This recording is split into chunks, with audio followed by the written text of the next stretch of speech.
So it's 7 p.m. Eastern Standard Time near New York City. I am going to start with a former mayor, long time back, I think during 9/11 time. Mayor of a Republican mayor of New York,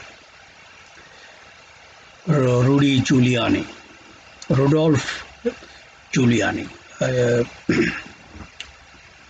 a Italian immigrant product. Past week or this past week, this week, you filed for bankruptcy. The case is very interesting and it has so much ramification back and forth. It has so many connections. It's like an octopus. As far as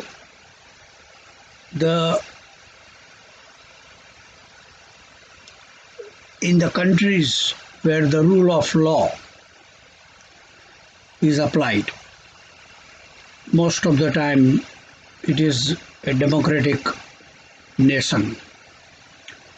But somehow the current definition of democracy and a democratic nation is changing every day. Changing every day with support from the executive branch and the legislative branch. We are seeing laws are being broken by the ruling parties, and then those broken laws are the process of breaking that law is legalized somehow by the executive branch, which is the judicial process, court system, and all those crap. Or it is, if it is not done by that, it is done by the Congress, the legislators, the upper house and the lower house, Senate and Congress. They are known in different names, different country, different democratic system. So Giuliani actually is a former potential frontrunner for the presidency of America right after 9/11 or right after 9/11.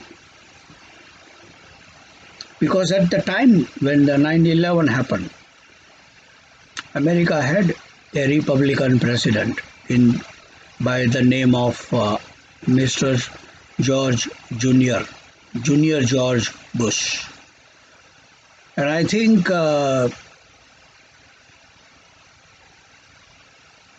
after his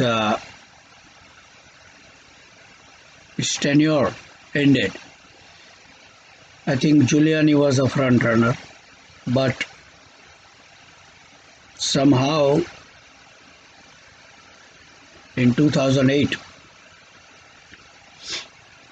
in the primary, Giuliani was eliminated and the President Obama took the office. So Giuliani is not a strange or new face in the American politics. Just like Digvijay Singh, or just like David Cameron, or Nawaz Sharif, few names in their respective country. I am starting with Giuliani because he, during President Trump tenure, he was the biggest favorite of President Trump in all aspects, decision making, policy making. Giuliani was once upon a time a lawyer for the New York mafias families. I will not go into it at all. Giuliani is a very critical figure here because it is like he was the biggest challenger during President Trump election loss against Biden in 2020. And Giuliani gave everything he had. He actually gave everything plus something that he did not have. He had no knowledge that the law is not what is there in the law books. The law is what the politicians, the leaders, the political leaders, and the power wants to be. Giuliani actually was convicted and he was punished by the jury system of America. In the state of Georgia, he was convicted of, I am not even sure what is the charge. They say Giuliani was punished and the jury awarded $155 million to election workers. I am bringing this Giuliani incident today because, in my opinion, this is happening everywhere in the world. I am not sure whether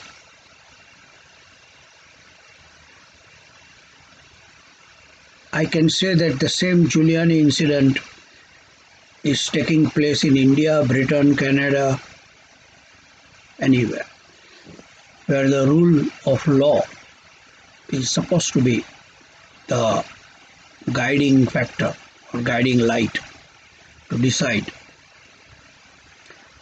Giuliani filed for bankruptcy because the jury awarded $155 million.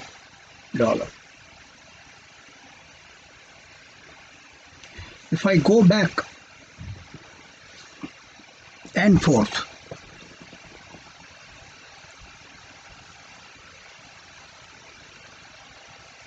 I would say that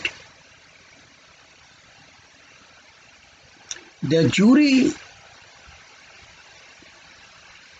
awarding $155 million for what? To election workers. In democracy, election workers are election workers.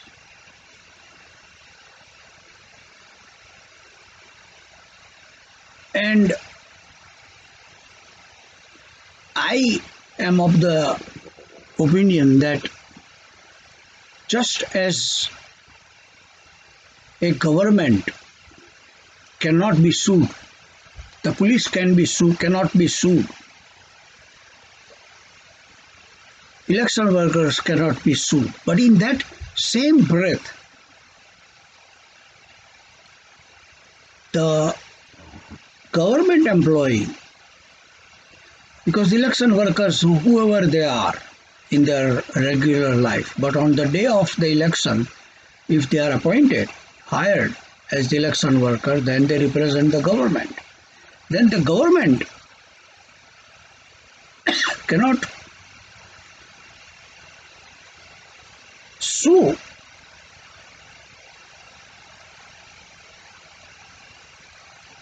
without any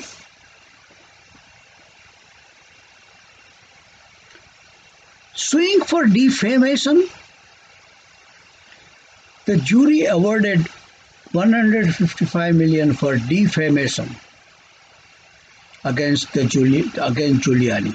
I am not a great lover of Giuliani policy. I never liked him. I am a staunch, die-hard Democrat. I never liked his policy. I always think that he was another Peku, American Peku, and so Trump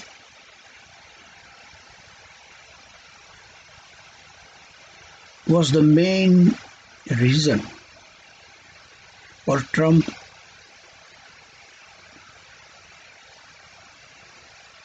problems were the main reason for Giuliani to get into that 2020 post-election fight with states like Georgia and Wisconsin and Pennsylvania, where the Trump in the White House thought that the election is stolen.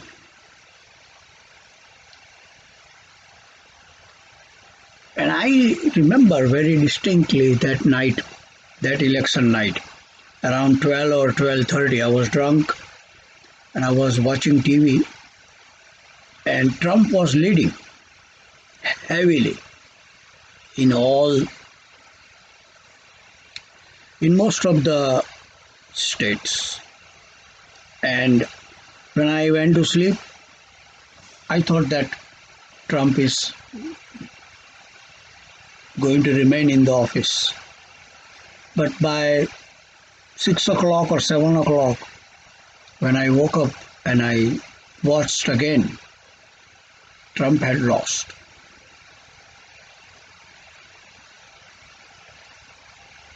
Similar thing happened when in the recent election in India. I would say the last Vidhan Sabha election in 4 states, before that, all the way I can go up to 2014. And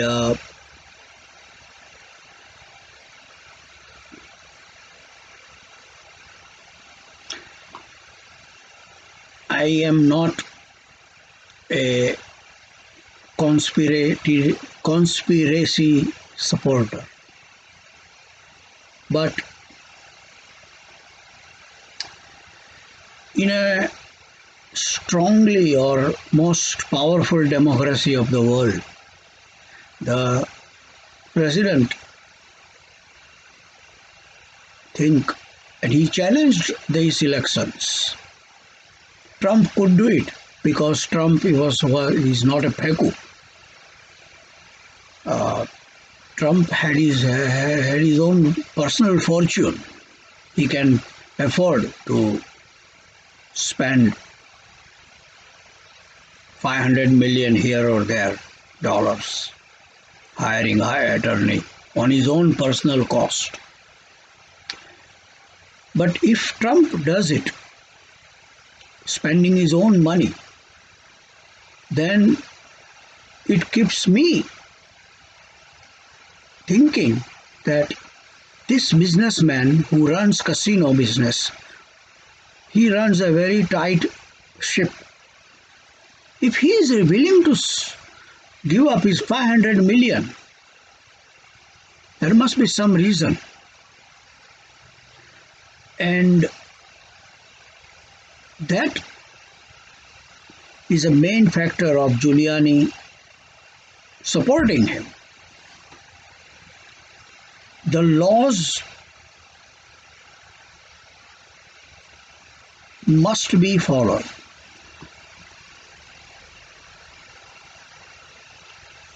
Then we come to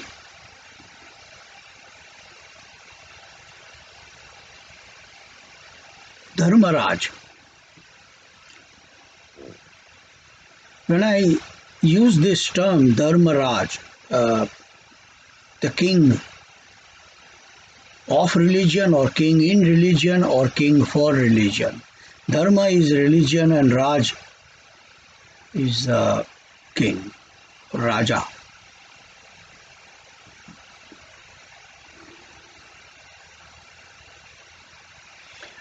I have a very mixed agenda when I doing this today. और मैं ये सोचता हूँ कि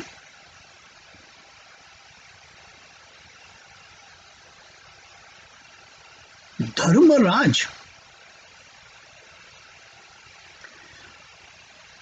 आप अगर imagine करो कि वो जो लड़ाई थी, युद्ध था कौरवों और पांडव का, अगर उसमें पांडव हार जाते थे तो युधिष्ठिर को धर्मराज हिस्ट्री में लिखा जाता था? नहीं, उसको में लिखा जाता था वो जुआरी था। अपनी औरत को उसने दाव पे लगा दिया, अपनी नहीं, अपने भाई लोग की भी औरत को। अब उसने झूठ भी बोला था। वैसे ही मैं ये सोचता हूँ कि युधिष्ठिर को धर्मराज बोलते हो और फेकू को आज हिंदुस्तान में ऐसा समय आ गया है कि फेकू अगर गाय को मार डालेगा ना तो भी वो इलेक्शन जीत जाएगा। राहुल गांधी अगर गाय का गू खाएगा तो भी वो इलेक्शन हार जाएगा। उसी तरह धर्मराज को धर्मराज क्यों कहा गया? क्योंकि पांडव जीत गए थे। अगर वो हार जाते, धर्मराज को ये धर्मराज का जो टाइटल दिया है, फेकू को जो ये जो टाइटल्स मिल रहे हैं, जो भी है, मेरे हिसाब से एक बेबुनियाद और it is not in order.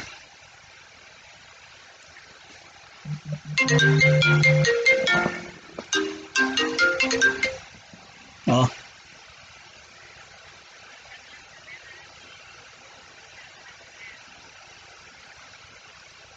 Okay. सो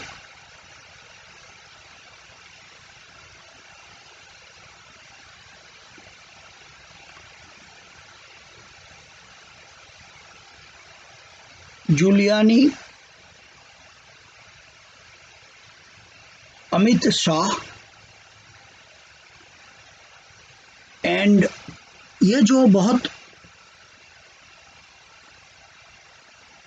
और एक और यहाँ फैक्टर कि जिसको बोलते हैं कि कुत्ता कुत्ता का दिन अच्छा होगा तो वो अकेला रोड क्रॉस करेगा और पूरा मुंबई से दिल्ली तक ट्रक के नीचे नहीं आएगा, वो नहीं मरेगा, पहुंच जाएगा, क्योंकि उसका दिन अच्छा है, शायद उसके महीने अच्छे हैं, उससे साल अच्छी है। मैं ये बहुत स्ट्रिक्ट और बहुत ही ऑर्डर के साथ कहता हूं कि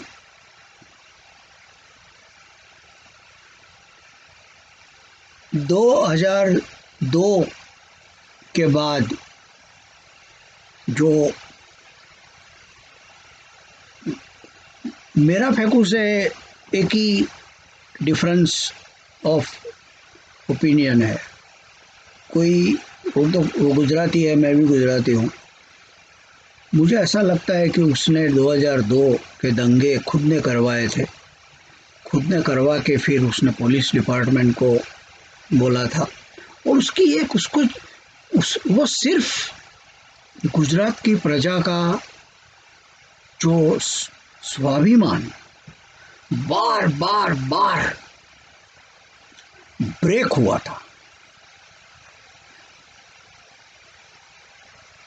मैं गुजरात में जाता था उस टाइम पे, बच्चा था तब, तो हर एक गुजराती के मुंह पे ऊपर मैं एक हार की निशानी देखता था कि वो लोग बोले भैंचो मुसलमान आए तो मियाँ आए तो अपन ने मारा। इतना भी जो आई एम सॉरी, मैंने आज डिसाइड किया है कि मैं एक भी गलत शब्द गाली नहीं लूंगा। तो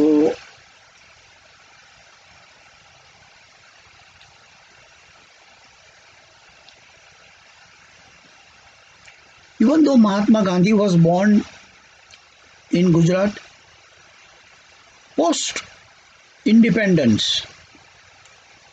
जितने दंगे हिंदू मुसलमान के गुजरात में हुए हैं, इतने पूरे देश में कहाँ भी नहीं हुए हैं। इंडिपेंडेंस के टाइम पूरे देश में थे, लेकिन उसके बाद में वंस देश आज़ाद हो गया, रिपब्लिक हो गया 56 में, फिर उसके बाद में सिर्फ गुजरात में ये दंगे होते रहते थे। सरकार तो कांग्रेस की पूरे कंट्री में थी, एक अकेले गुजरात में नहीं थी। पंडित नेहरू की अगर ये बात करते हैं फेंकू और उसके ठग, तो अडवाणी को उनने क्या किया? फेंकू ने अडवाणी को फेंकू ने क्या किया? एक कुत्ते के जैसे फेंक दिया। वो अडवाणी और फेंकू दोनों सेम कुत्ते हैं। एक बम्बई से निकला दिल्ली जाने के लिए, एक ट्रक के नीचे आ गया, अडवाणी आ गया, फेंकू निकल गया। तो पूरी जो ट्रक इंडस्ट्री है फेंकू ने खरीद रखी थी, हर एक ड्राइवर को खरीद रखा था, और हर एक ड्राइवर को खरीदने के बाद ये बोल दिया था कि ये कुत्ता रोड पे मिले तो उसको उड़ा डालो। अडवाणी भोसड़ी का उड़ गया। अब समय आएगा 100 साल के बाद, क्योंकि हिंदू रूलर्स का बिगेस्ट प्रॉब्लम यह है कि एक बार वो सत्ता पे आ जाते हैं, अब बीजेपी को 10 साल होंगे और शायद अभी बीजेपी और 15 साल मिनिमम राज करेगी, तो 25 साल हो जाएंगे उस हिंदुओं का ये चक्कर है कि जब जभी भी गजनी, ब्रिटिश, मुगल्स आए, एक राजा ने दूसरे राजा को मदद नहीं की थी। अदरवाइज भारत में कोई भी इन्वेडर जीत नहीं सकता था। सोने की चिड़िया थी भारत। मैं ये सब article 370 and all other stuff, including the latest amendment of the laws जो ब्रिटिश थे, वो अभी मैं वो सबका अप्रूव करता हूँ, नो प्रॉब्लम। लेकिन क्या होगा कि मैं फेंकू को एक ऐसा ट्रांजिशनल पॉइंट मेरे हिसाब से, क्योंकि भारत की हिस्ट्री ऐसी है कि भारत का कॉन्सेप्ट कभी भी था ही नहीं। There was not a Bharat. आप honestly go back to the history, read the books. Bharat में सब राजा लोग थे। हर एक भारत का एरिया वो पावरफुल राजा थे, बहुत सत्यवादी थे, बहुत ही there was no corruption in their kingdom, all this raja. और एक एक का नाम मैं देता हूँ, शैल्य, अशोक, क्या बोलता है, कितने बड़े बड़े राजा थे। भरतपुर के राजा, बड़ौदा के राजा, ये तो ब्रिटिश के टाइम पे हो गए। उसके पहले जब ब्रिटिश ने इन्वेड किया, और उसके पहले पृथ्वीराज चौहान को हराया, ये सब राजा बहुत पावरफुल थे। लेकिन एक कमी थी कि वो राजा इतना, सिर्फ उसकी जो राज की सीमा थी तब तक वो उसको प्रोटेक्ट करता था। अगर उसका नेबर को कुछ हो जाता था तो वो प्रोटेक्ट नहीं करता था। तो बीजेपी और मैं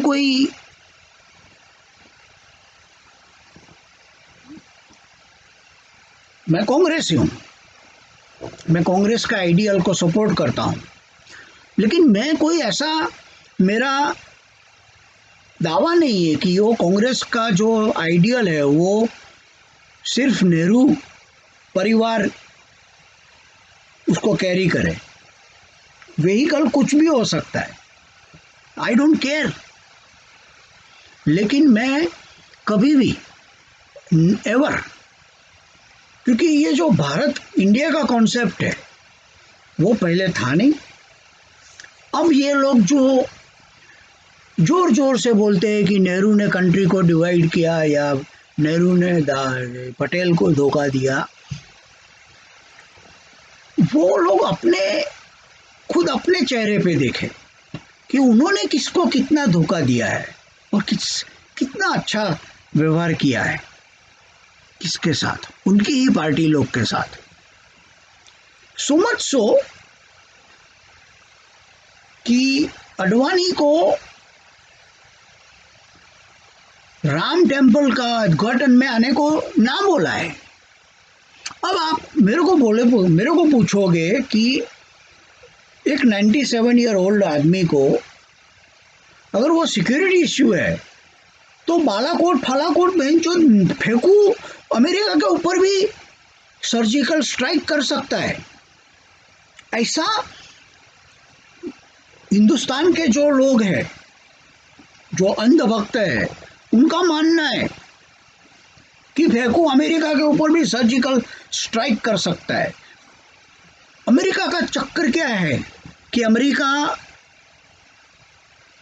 ने बहुत सालों के पहले 73-70 के बाद उस टाइम पे चाइना के ऊपर अपना हाथ रख दिया।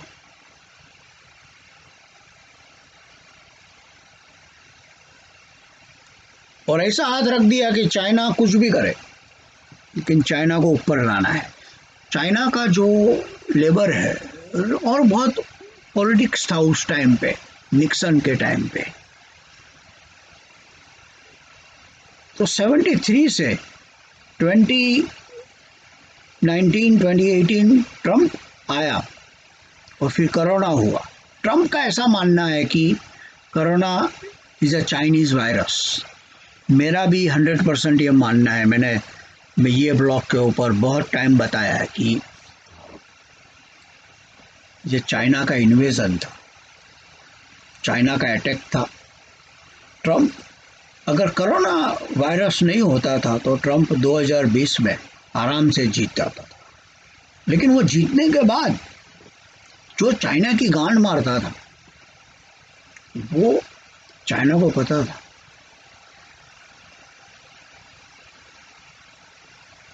एक बार अमेरिका ने डिसाइड कर लिया कि अब चाइना से ऊपर हाथ निकाल दो, क्योंकि अपने हाथ जल गया पूरा, यहाँ तक का जल गया, कभी कभी तो यहाँ तक का भी जल गया, पूरा हाथ जल गया। तो उनको उस इलाके में, साउथ ईस्ट एशिया में, उनको कोई बैलेंस ऑफ पावर चाहिए था चाइना को दबाने के लिए। इसके लिए वो लोग इंडिया आए। फेको को लगता है कि ये मेरे पीछे पागल है। इसके लिए भारत के जो अंधभक्त है ऐसा समझते हैं कि फेको तो सर्जिकल स्ट्राइक अमेरिका पे भी कर सकता है।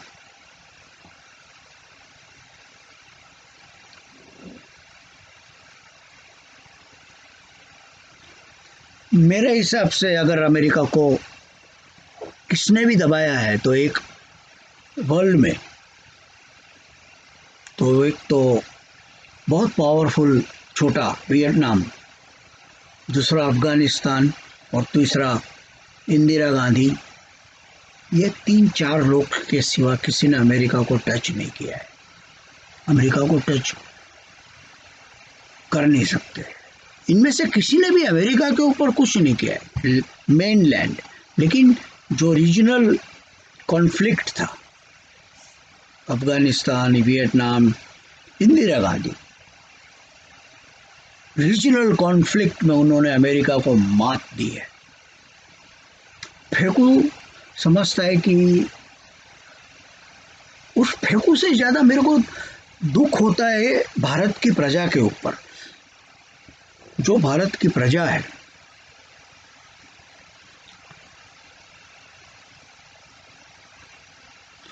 उनको ऐसा लगता है कि अब तो हम लोग आराम से अमेरिका के ऊपर भी सर्जिकल स्ट्राइक कर सकते हैं। फेकू न्यूयॉर्क के ऊपर भी स्ट्राइक कर सकता है।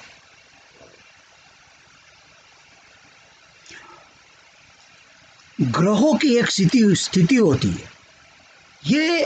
ये फेकू है कि एक समय था, ये कहाँ पैदा हुआ, ये रियल में उसका नाम जो भी है वो है, ये रियल में गुजराती है, कोई गारंटी नहीं है। लेकिन एक उसका ग्रह, अभी उसकी राहु की और केतु की महादशा चल रही है। इन्हें इन्हें वो क्या बोलते हैं, असेंडिंग हुए। आज वो 2010 के बाद की बात करता हूं मैं, 2013 के बाद की। 18 साल का वो पीरियड है, 2031 तक। फेकू अगर बोलेगा ना कि मैं अमेरिका का प्रेसिडेंट हूं, तो दुनिया मानेगी। राहु और केतु, केतु क्या करता है कि 2010-12 तक फेकू कौन था, उसकी चड्डी की साइज क्या थी, उसको 2 गोटे है कि 1 गोटा है, और ये सब उसके मादर चौध आजू बाजू के जो थे सब, वो एक टूटा हुआ तारा था। लेकिन उसका ग्रह चेंज हुआ। केतु ने क्या आया, केतु क्या करता है, केतु अंत कर देता है। केतु इज अ ग्रह ऑफ एंडिंग, खत्म कर देता है। केतु ने आके उसकी ये जो स्थिति थी ऑफ अननोन वैगेबॉन्ड डेजर्टर भगोड़ा, वो गुजरात के बाहर में, उसको वीजा नहीं मिला था अमेरिका का, जर्मनी का, एक चीफ मिनिस्टर को। और ये गुजरात का ये जो कनेक्शन जो मैं बोलता हूं, आउटकास्ट, अगर तुम्हारा चीफ मिनिस्टर को अमेरिका का विजिट नहीं मिलता है तो तुम खुद भी आउटकास्ट हो। गुजरात पूरा आउटकास्ट था। क्यों? क्योंकि आज़ादी के बाद पार्टीशन हुआ और बहुत दंगे हुए, लेकिन पूरा कंट्री में दंगे बंद हो गए, सिर्फ गुजरात में चालू रहे। तुम कांग्रेस को ब्लेम करेगा उसके लिए? पूरा देश में बेंच बंद हो गया, कांग्रेस सब जगह पावर में थी। तुम गुजरात में उसके लिए ब्लेम करेगा? नेहरू को, गांधी को, इंदिरा को, मोरारजी को ब्लेम करो, तुम्हारी माँ का भोसड़ा। जीवराज मेहता को ब्लेम करो। नहीं, अगर कल फेंकू चला जाएगा और दूसरा प्राइम मिनिस्टर आएगा बीजेपी का, रायट्स वहां चालू हो गए। अहमदाबाद वर्ल्ड कप में, भारत में मैंने हर एक सिटी में क्रिकेट मैच देखा है वर्ल्ड कप का, पाकिस्तान के सामने, बेंगलोर में, कहाँ मैं, मोहाली में, कहाँ मैंने कहा भी, अगर पाकिस्तानी बैट्समैन आउट हो गया तो जय श्री राम का मैंने चक्कर सुना नहीं है। शर्म आने की बात तो है ही नहीं यहाँ, क्योंकि गुजराती पीपल को इतना मारा है। एक्चुअली शाह जो सरनेम है, शाह, बादशाह, औरंगजेब और अकबर और हुमायूं और जहांगीर उनके सोल्जर को बोलते थे कि तुम जिसको भी चोदो, हिंदू औरत को, उसका बच्चा निकलेगा, उसका सरनेम शाह दे देने का, क्योंकि मैं बादशाह हूं, तुम मेरे सोल्जर हो, मैं तो चोदने जा नहीं सकता हूं, लेकिन तुम चोदो और जो भी पैदा करो उसको शाह। ये सब शाह भैंचोद वहां से आए, सच, आप स्टडी करो, ये सब शाह जो गुजरात में है। अमित शाह भी कोई भैंचोद मुसलमान का चोदा हुआ लौड़ा है। इसके लिए उनको ये जो दिमाग में भैंचोद भर गया है।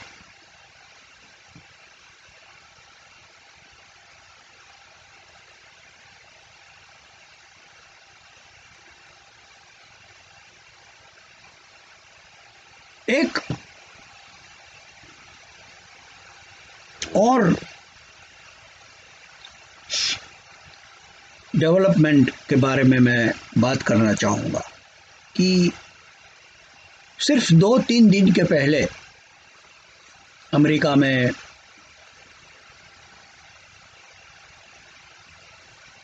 कोलोराडो स्टेट में स्टेट सुप्रीम कोर्ट ने एक वर्डिक्ट दिया कि Trump is ineligible to appear on ballot paper, Republican primary ballot मेरे हिसाब से 5 मार्च को है।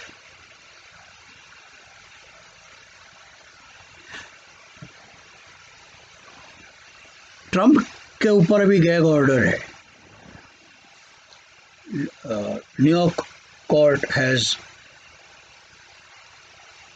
अब ये भी एक बहुत बड़ी समस्या है कि पॉलिटिशियन को कोर्ट ने बोल दिया कि तुमको कुछ बोलने का नहीं, gag order.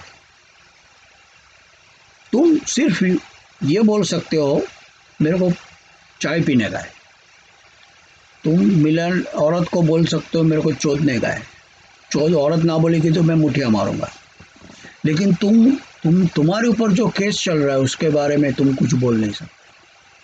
Parliament of India में सवाल पूछने के लिए सस्पेंड कर दिए जाते हैं, तो उसका मतलब क्या हुआ? गैग ऑर्डर आ गया। अभी तुम बाहर पार्लियामेंट के बोलो, कोई सुनने वाला नहीं है। अगर बाहर तुम पार्लियामेंट के बाहर बोलेंगे कुछ तो पुलिस भी अरेस्ट कर सकती है। फ्रीडम ऑफ स्पीच वहाँ नहीं है। सिमिलरली ट्रंप को फ्रीडम ऑफ स्पीच नहीं है। जो ब्लॉग का शुरुआत में मैंने बोला था कि डेमोक्रेसी जो मेजर कंट्रीज है उसमें खतरे में है, और ये सब उसके साथ में सब एक दूसरे से मिले हुए हैं, क्योंकि अमेरिका का गोल है कि चाइना को दबाओ। अब चाइना को दबाने के लिए अब आप मेरे को मैं सिर्फ एक सवाल पूछता हूँ कि 80s में जब Khalistan insurgency was at its peak, और ये सब जगजीत सिंह चौहान और ये सब कनाडा, क्योंकि एयर इंडिया का जो क्या नाम था वो टेररिस्ट, परमिंदर के लौड़ा शंकर कुछ था बेंचोद, कनाडा में पाकिस्तान और अमेरिका और क्योंकि उस टाइम पे क्या था कि चाइना को खुश रखने का था। चाइना ने बोला कि बेंचोद तुम लोग ये मादर चोद इंदिरा गांधी की गाड़ मारो। तो ये कनिष्क प्लेन ब्रिटेन के दरिया के बाहर कनाडा से हुआ था, जापान में वो बॉम्ब लोड हुआ था। परमिंदर सिंह करके था, एक नाम में शायद गलत हो सकता है, लेकिन अब उस टाइम पे समझो इंदिरा गांधी ने एक आदमी को भेजा होता न्यूयॉर्क में और कनाडा में टोरंटो में, और उस एक सिख को उड़ा दिया होता, टेररिस्ट को। तुम लोग ये बोलते हो मेरे को माँ के भौड़े बहन चोद, शर्म के करो बहन चोद, कि अमेरिका ऐसा बोलता था। हमारे संबंध इतने गाढ़ है, ये फेंकू आज बोलता है। अमेरिका का संबंध इतना गाढ़ है कि ऐसी छोटी छोटी बात, अरे चूतिया साले कुत्ते, तेरे को पता नहीं रे भेंचो, तू हिस्ट्री नहीं देखा है, क्योंकि तू ही मालूम नहीं कहाँ पैदा हुआ है, भोसड़ी का तू वडनगर में पैदा हुआ है या बहन चौथ अफगानिस्तान में पैदा हुआ है, साला फेंकू मादर चौथ। मैं इंडिया में पैदा हुआ हूँ, मुझे याद है कि अगर एक भी सिख को इंदिरा गांधी ने मारा होता तो ये लोग यूनो में बुनो में बहन चौथ इंडिया के ऊपर, क्योंकि चाइना का ऑर्डर था। आज चाइना का ऑर्डर, चाइना के ऊपर से हाथ अमेरिका का उठ गया है। आज अमेरिका का हाथ भारत के ऊपर है। ये भेन चोद फेंकू और उसके ठग, और सबसे ज्यादा मुझे भेन चोद ये अमित शाह जो बात करता है, वो ऐसा मुझे लगता है कि भेन चोद उसके जैसा इंटेलिजेंट आदमी वर्ल्ड में नहीं, पूरे ब्रह्मांड में नहीं है। उसको सब पता है नेहरू कौन सी चड्डी पहनता था, उसको सब पता है इंदिरा गांधी की चूत की साइज क्या थी, उसको सब पता है कि भैंचो राहुल गांधी और संजय गांधी को इंदिरा गांधी के बाप ने कब चोदा था। वो इतना इंटेलिजेंट आदमी है।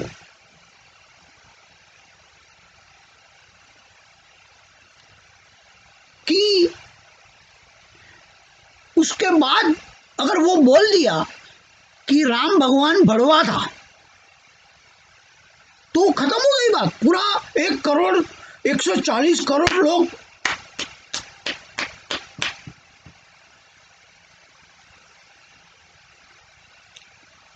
ये जो ट्रंप को इनएलिजिबल का डिसीजन आया।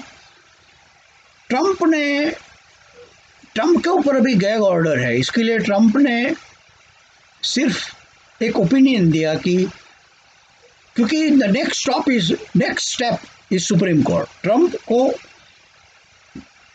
सुप्रीम कोर्ट जाना पड़ेगा ये डिसीजन को ओवरटर्न करने के लिए। यहाँ ये लीगल सिस्टम, कोर्ट, लेजिस्लेचर सब अमेरिका में डोनाल्ड ट्रंप को रोकने के लिए democratic party and it's machinery will go all the way, legal, illegal, blacklisted, criminal, everything. They are charging Trump for criminal offense. They are doing themselves criminal offenses. फेकू बोलता है कि Nehru criminal था, वो खुद क्राइम कर रहा है अभी, लेकिन उसके ऊपर अमेरिका का हाथ है। मैंने इतना 1-2 साल हो गया, अमेरिका का कोई भी प्रेसिडेंट, कोई भी गांधी जी की राजघाट के ऊपर जाता नहीं है। अगर ये चलता रहा तो वो नागपुर जाएगा, बाइडन नागपुर जाएगा, राजघाट पे नहीं जाएगा, क्योंकि राजघाट पे चूतिया बैठा है। चाइना को अभी दबाने का है, इंडिया को ऊपर लाने का है। अगर गांधी का बात बोलेगा तो वही चोट, गांधी का तो प्रिंसिपल ये था कि गलत काम मत करो। चाइना के ऊपर जब हाथ रखा था तब वो लोग गलत करते थे, भारत के ऊपर हाथ रखा है तब भी गलत कर रहे हैं, लेकिन वो अमेरिका है।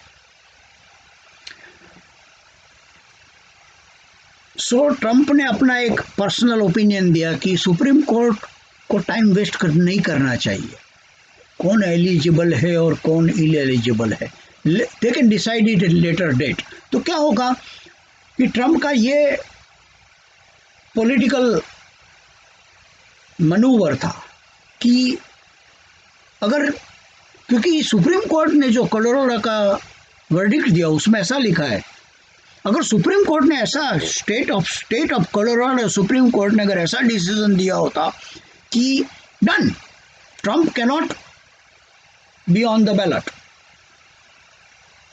पीरियड, लेकिन उसने पीरियड नहीं लगाया, उसने एंड में ऐड किया कि Trump has the avenue to go to higher court and the higher court is ultimate decider. तो ये जो higher court is ultimate decider, Trump ने एक ओपिनियन दिया कि हायर कोर्ट शुड नॉट, अगर वो नहीं हायर कोर्ट इन्वॉल्व करती है तो फिर ये जो डिसीजन है ट्रंप को बैलेट से हटाने का वो एप्लीकेबल नहीं होगा।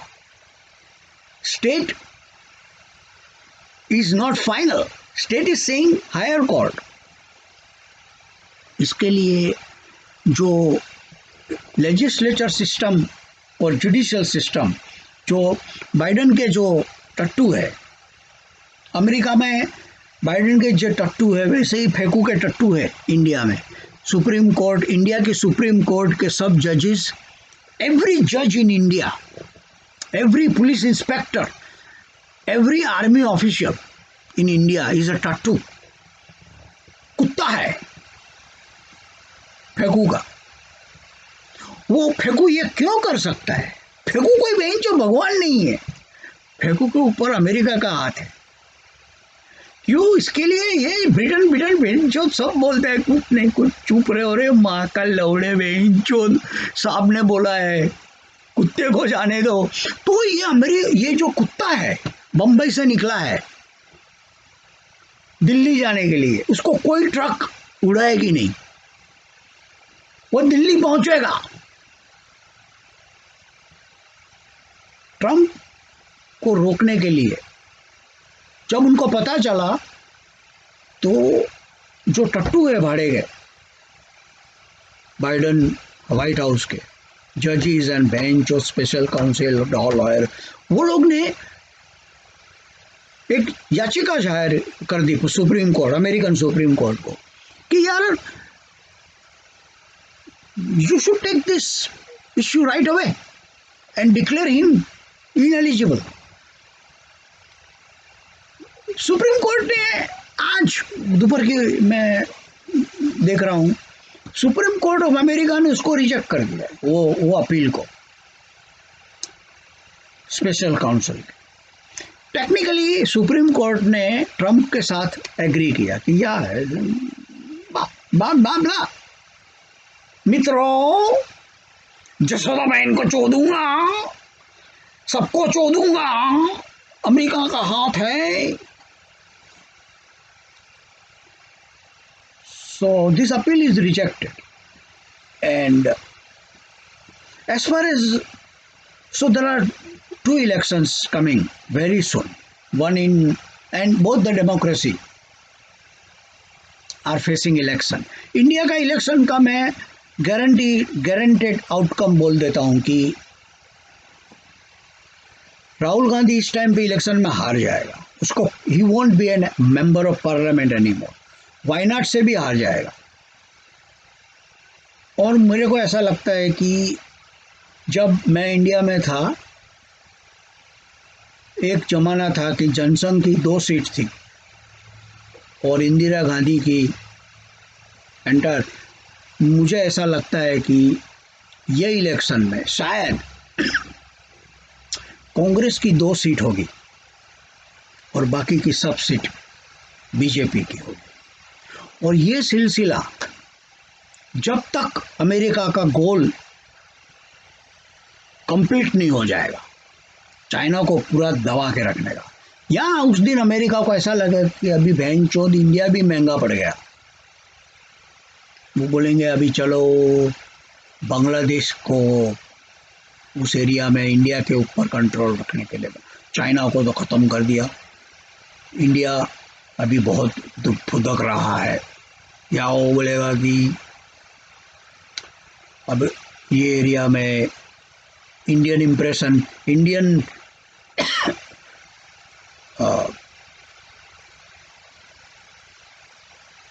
डोमिनेंस बहुत बढ़ गया है। और हमें कुत्ता कोई होगा, शायद फेंकू हो सकता है, क्योंकि 2031 तक उसका ग्रह बहुत अच्छा है, लेकिन अमेरिका उसको, इंडिया को देगा, बहुत अच्छा लंबा रन देगा। और तब 50 साल के बाद शायद कोई ऐसा रूलर आएगा, वो बीजेपी का भी हो सकता है, कांग्रेस का भी हो सकता है। आइडिया कभी मरते नहीं, idea of Congress will never die, idea of fascism, idea of religionism, वो बीजेपी का ये है, वो जनसंघ के नाम पे पैदा हुआ, जनसंघ हिंदू महासभा के नाम के, कौन सा नाम पे पैदा हुआ था पहले, वो धीरे धीरे नाम चेंज किया और बीजेपी हो गया। कांग्रेस का भी एक नाम था, सेवा दल लावड़ा लहसुन, 50 साल के बाद वो कांग्रेस ने कुछ और नाम होगा, मेरा इंटेलिजेंस नहीं है इतना, लेकिन जब वो होगा, अमेरिका का जब दिल उठ जाएगा, तो क्या होता है कि तुम्हारी औरत को तुम चोदते हो खास जिंदगी, तुम्हारा दिल उठ जाता है, बाद में कोई जिसको देखते हो बहन चोद, औरत को देख कर लंड भी खड़ा नहीं होता उसको, लेकिन दूसरी को देखो, अमेरिका बोलेगा अभी इसको चोद कर मैं जो थक गया, अब बहन चोद और कोई चाहिए। उस दिन आएगा तब अमेरिका डिसाइड करेगा कि हिंदुस्तान की अभी कब माँ चोदने का है। आज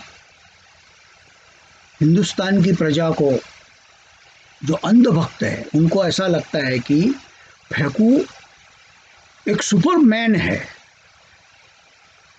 मेरे हिसाब से वो मैन भी नहीं है, सुपर तो छोड़ो,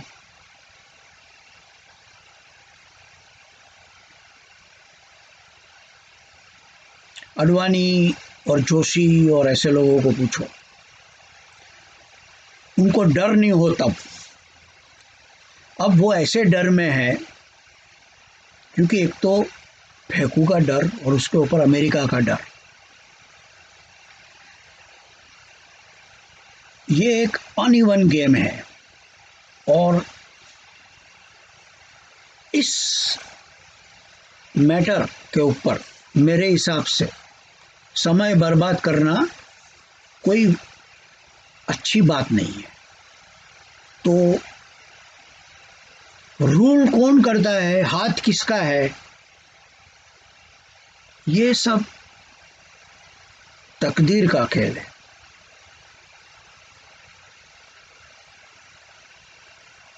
फिर मिलेंगे।